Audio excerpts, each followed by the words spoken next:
আলোচনায় কি বলবেন সজলদা? বলছি পাঁচিল টপকাতে গিয়ে নিজেরই টপকে যাওয়ার জোগাড় আর কি। তো আমার বক্তব্য হচ্ছে, দেখুন স্বভাব যায় না মরলে। হ্যাঁ, ঘটনা হচ্ছে যে লোকটা সবেমাত্র ছাড়া পেয়েছে, কতদিন হয়েছে? হ্যাঁ, অল্প কয়েক মাস হবে বোধহয় ছাড়া। ওই কয়েক মাসের মধ্যে যা করার করে ফেলেছে। কয়েক মাসের মধ্যে আবার 46 লক্ষ টাকা, যেটা এখনো অবধি অফিসিয়াল ট্রানজ্যাকশন করেছে, মানে যেটা ব্যাংকের অ্যাকাউন্টে এসছে। ক্যাশ কত টাকা ট্রানজ্যাকশন হয়েছে সেটা এখনো অবধি পরিষ্কার নয়। এই লোকটার অবস্থা অনেকটাই পাড়ার ছিচকে চোরের মতন, মানে আজ যায় কাল আসে, কাল যায় আজ আসে, প্রতিদিন সপ্তাহে ধরা পড়ে। আমার বক্তব্য হচ্ছে, আপনি একটু আগে কিছু বক্তব্য রাখছিলেন যে কোন বছরে কত মানুষ অনুপ্রবেশ ঘটেছে পশ্চিমবঙ্গে। আমি আপনাকে বলি, যেগুলো আপনি দেখালেন সেগুলো রেজিস্টার্ড, মানে নিশ্চয়ই যে বিএসএফ বলুন বা যে পাচারকারীরা বলুন, তারা তো আর এই তথ্য দেয়নি। এগুলো কোনোভাবে হয় গ্রেপ্তার হয়েছে বা কোনো কিছুভাবে তাদেরকে কোথাও ডিটেন করা হয়েছে, সেখান থেকেই পাওয়া তথ্য। আর যেটা পাওয়া যায়নি সেটা এর থেকে কয়েকশো গুণ বেশি হবে, কি তারও বেশি হতে পারে।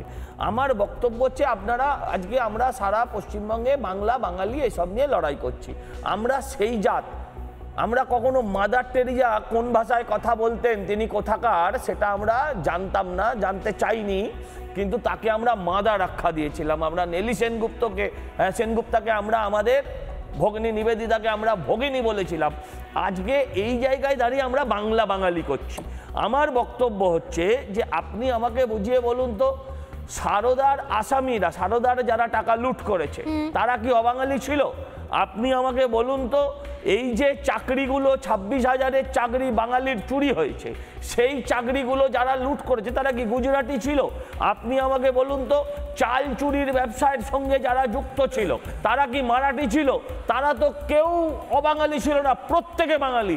বাংলায় বাঙালির সর্বনাশ যদি কেউ করে থাকেন, তার নাম Mamata Banerjee and her team. মুশকিল হচ্ছে, এটা কোনো অস্মিতা নয়, এটা কোনো অস্মিতা নয়। বাঙালি আবেগপ্রবণ জাতি, বাঙালিকে ভুলিয়ে দেওয়ার চেষ্টা হচ্ছে।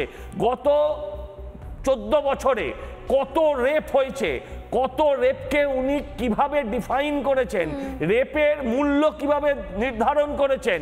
শরীর থাকলে জ্বর যেমন হয় সেরকম জ্বর জ্বালার মতন রেপ হয়, যে বলা মুখ্যমন্ত্রী তিনি বাংলার কথা বলছেন। আমি বলছি তার মুখের বাংলার ভাষা, আমি সেটাও আজকে বাদ দিলাম।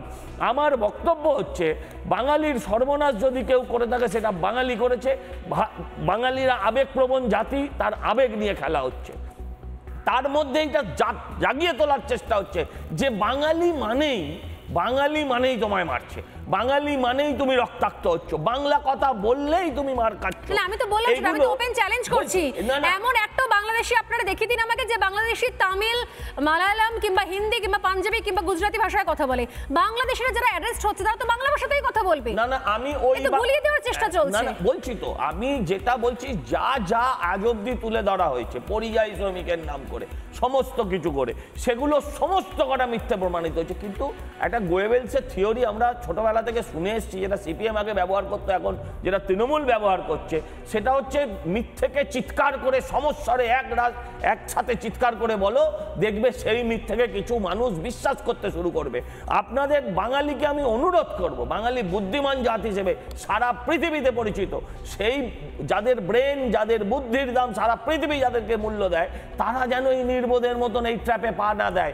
তারা প্রত্যেকে জানে যে মমতা ব্যানার্জি সারা জীবনে একটাই সত্যি কথা বলেছে, শ্যামবাজার থেকে রাজাবাজার অব্দি মিছিল করে বলেছে আমরা সবাই চোর। আর কখনো যে মানুষটা সত্যি কথা বলেনি, তার মুখে বাংলা অস্মিতা। যারা গুজরাট থেকে প্রার্থী নিয়ে আসে, যারা বিহার থেকে ক্যান্ডিডেট দাঁড় করায়, তারা বাংলার কথা বলবে।